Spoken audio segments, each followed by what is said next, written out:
Hello everyone, welcome to our channel BF12 world news. Subscribe करें हमारे channel को और बेल के आइकन को क्लिक कर दें ताकि आप हमारी आने वाली लेटेस्ट वीडियो से भी अपडेट रह सकें। हम बात करेंगे इस प्यार को क्या नाम दूं पार्ट 3 के अपकमिंग एपिसोड 19 की, लेकिन उससे पहले हम थोड़ा सा डिस्कस करेंगे इस प्यार को क्या नाम दूं पार्ट 3 के एपिसोड 18 की, जिसमें दिखाया गया है कि चांदनी जब चाय देने आती है तो उसके हाथ से चाय गिर जाती है और वो सारी की सारी चाय पीपी और उसकी माँ के ऊपर गिर जाती है। और इतनी देर में एएसआर बटन दबाता है और चांदनी के पाँव से जूती ऑटोमेटिकली निकल के पीपी के बेल्ट और पीपी की माँ के बैग पर चिपक जाती है।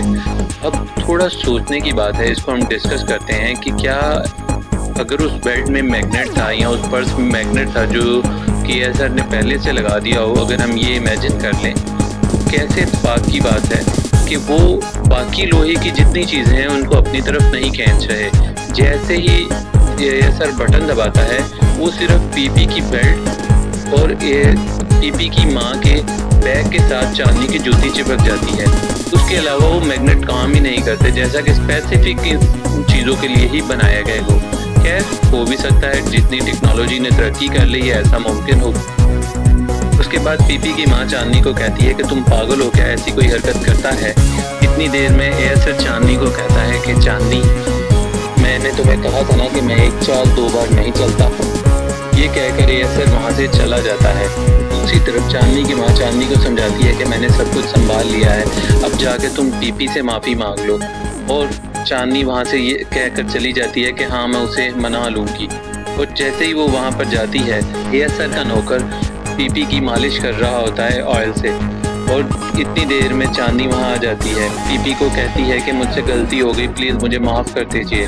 और इतनी देर में वो पीपी बेहोश हो गया होता है और एएसआर वहाँ आ जाता है। एएसआर चांदनी को कहता है कि तुम आज के बाद पीपी का नाम नहीं लोगी, लेकिन चांदनी कहती है मैं लूँगी, तुम जो कर सकते हो करो। एएसआर उसे मना करता है लेकिन वो मना नहीं होती। आखिरकार एएसआर को गुस्सा आता है और वो लाइटर जलाकर पीपी के ऊपर फेंक देता है, जिससे पीपी आग में जलने लगता है और एएसआर वहाँ से चला जाता है और चांदनी परेशान हो जाती है। और उतनी ही देर में दिखाया जाता है कि एएसआर मुरली को पहले ही समझा देता है कि एक ऐसा ऑयल लगाओगे जिससे पीपी जलेगा नहीं, सिर्फ आग लगेगी उसे। और चांदनी पीपी के ऊपर पानी की बाल्टी फेंककर वो आग बुझाती है। अब यहाँ पर सोचने वाली बात ये है कि इतनी जल्दी पानी आया कहाँ से। चांदनी नीचे गई, बाल्टी पानी की भर के ले आई, यहाँ कमरे के बाथरूम में गई, इतनी जल्दी ले आई कि उसकी आग बुझा दी। और उतनी देर में वो चिल्ला रहा था और वहाँ पे कोई भी नहीं आया। क्या मुमकिन हो, ये भी एक पॉसिबिलिटी है। और आखिर में दिखाया गया है कि चांदनी एएसआर के रूम में जाती है और वहाँ जाके एएसआर को कहती है कि आखिर तुम चाहते क्या हो, तुम्हें मसला क्या है, तुम मेरी शादी क्यों नहीं होने दे रहे उससे। मेरी माँ को बहुत उम्मीद है पीपी से।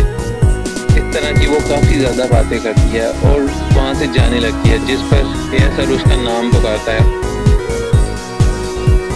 और चांदनी कहती है कि मैं तुमसे नहीं डरूंगी और ना मैं यहाँ पर रुकूंगी, अब मैं जो करना है कर लो, मैं पीपी से ही शादी करूंगी। अब हम बात करेंगे इस प्यार को क्या नाम दूं पार्ट 3 के अपकमिंग एपिसोड 19 की। इसमें दिखाया जाएगा कि चांदनी का पिता एएसआर और चांदनी का हाथ एक दूसरे के हाथ में देता है और कहता है कि तुम दोनों एक दूसरे के लिए बने हो और मुझे बहुत खुशी होगी अगर तुम मेरी बेटी से शादी कर लो। और अगले सीन में एएसआर चांदनी को कहता है कि अब तो बड़ों का आशीर्वाद भी मिल गया, अब तो इजहार कर लो। और ये कहकर वो दुपट्टा दोबारा चांदनी के ऊपर ओढ़ता है।